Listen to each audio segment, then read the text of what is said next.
differentiation y equal to sin x all power x. இப்பொழுது நாங்கள் இருபுறமும் log எடுக்கின்றோம். log-ஐ எடுக்கின்றோம் இருபுறமும். log y equal to log sin x all power x என வரும். இப்பொழுது log y அப்படியே வரும். இந்த x முன்னால் வரும்.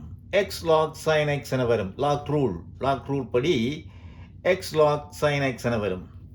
இப்பொழுது டிஃபரன்ஷியேட் பண்ணுகின்றோம் இரண்டு சைடும். அப்பொழுது log yக்கு 1/y d by over dx equal to, இதை பார்த்தீர்கள் என்றால் ப்ராடக்ட் ரூலை யூஸ் பண்ணலாம். x into log sin xக்கு ப்ராடக்ட் ரூலை யூஸ் பண்ணலாம்.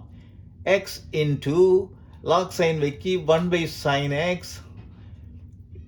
into sin xக்கு cos x plus log sin x into xக்கு 1. இப்பொழுது cos by sin cot என எழுதலாம். x cot x என வரும். 1/y d by over dx equal to x cot x plus, இங்கு பார்த்தீங்கன்னா sin log sin x என வரும். log sin x. இப்பொழுது d by over dx இந்த 1/y மற்ற சைடு போகும்போது மல்டிப்ளை ஆகும். y into x cot x plus log sin x என வரும்.